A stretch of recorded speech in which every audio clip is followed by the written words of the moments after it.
Hello everyone and welcome to Bring It On Books for September. There are quite a few books for me to discuss and talk about, but they're all really good books, at least in my opinion, and I'm so excited to tell you about them. If you don't know what Bring It On Books is, it's a little segment that I do on my channel where I talk about all the books I'm looking forward to coming out in the following month. So, without further ado, let's begin.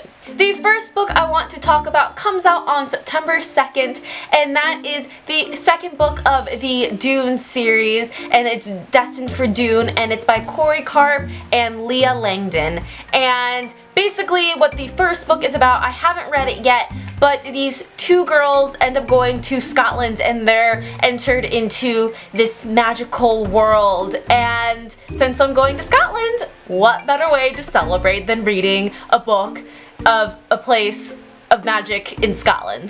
The next book I want to talk to you guys about is Heir of Fire by Sarah J. Maas, and this is an advanced reader's copy. The book will be coming out on September 2nd, and it is the third book of the Throne of Glass series. If you don't know what the book is about, it follows Selena, and she is a kick-ass assassin, and she tries to win her freedom from this concentration-like camp by becoming the king's champion. There's so many twists and turns and plot developments, and that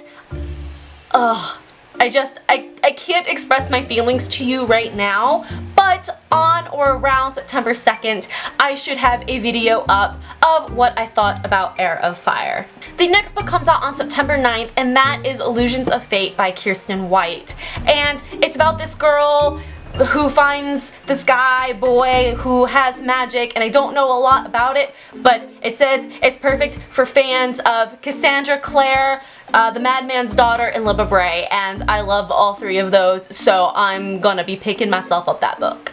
The next book is The Infinite Sea, which comes out on September 16th, and that is the second book of the Fifth Wave series, and the first book is The Fifth Wave, and it's been a while since I read The Fifth Wave. I really enjoyed it, and the basic premise is that there have been 4 different alien waves of invasion that have killed out basically the human population, and at the dawn of the 5th wave, the main character, Cassie, is trying to prepare for whatever could be next, and it's action-packed and adventure and really different, and I really liked it, so I cannot wait to reread the 5th wave and then get into the Infinite Sea. Next we have Made for You by Marissa Marr, and it comes out on September 16th.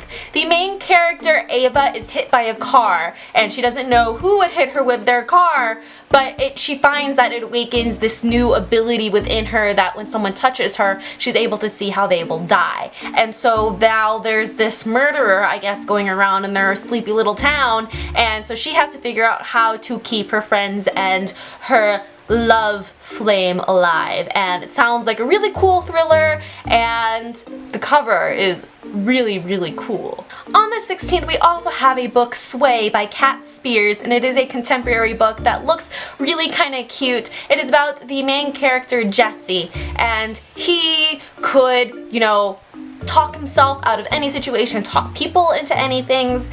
He's a very good persuader, and so he's a high school senior, and so when the captain of the football team asks him to help sway this girl into going out with him, he ends up falling in love for her, and it sounds like a cute contemporary that has real life situations in it, and it looks good. Next, on the 16th, we have The Perilous Sea, which is the second book of the Elementals trilogy, and the first book is The Burning Sky, and the series is by Sherry Thomas.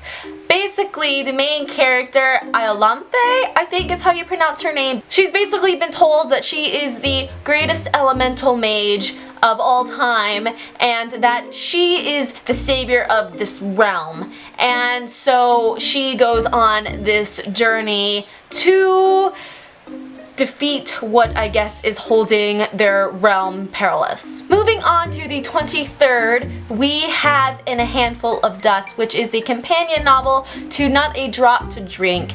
It follows the main character Lynn as she tries to protect her lake and her only drinking source from these strangers, and that's all we're told. But apparently it's really good, so of course I'm adding it to my TBR. Duh, it's not like I have enough to read. On the 23rd, we also have Messenger of Fear by Michael Grant, and it is the first book of a series. It follows Mara, who suddenly happens to become the Messenger of Fear's apprentice. The messenger is able to see into the darkest hearts and track them out, and when he finds them, he offers them a game. If they win, they go free. If they don't, they relive their deepest, darkest fears, and, you know, basically their sanity is questioned. And so Mara is left wondering, why has this happened to her? And she won't know until several people end up playing the game.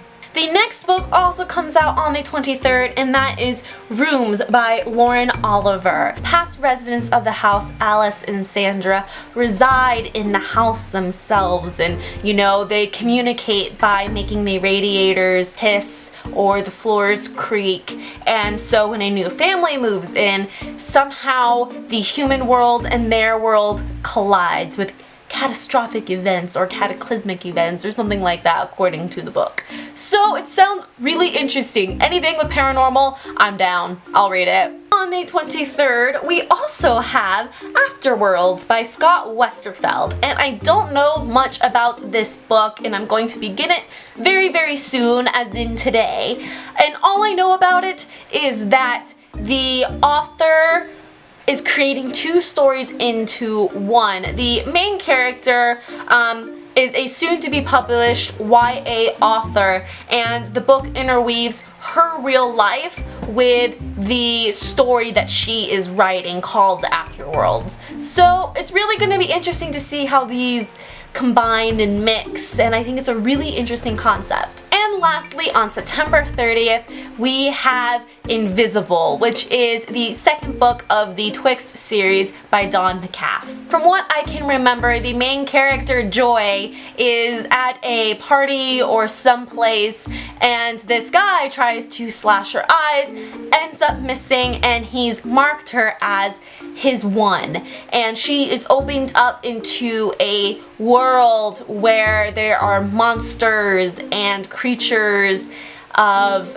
I don't even know, and I don't remember what the Twixt really is, which is this like other world dimension, but I remember liking it, and so I can't wait to reread it and then get into the second book. So that is it for today. I am going to put all of the books' first books of the series down below in the About section so you can go to their Goodreads page and read a more in-depth description than what I can give you here. If you like my videos, please subscribe to my channel, and you can also follow me on Goodreads, Tumblr, and Twitter. And until next time, bye! And there's so many there's so many twists in. If you like my videos, please do not forget to enunciate, Paige, enunciate.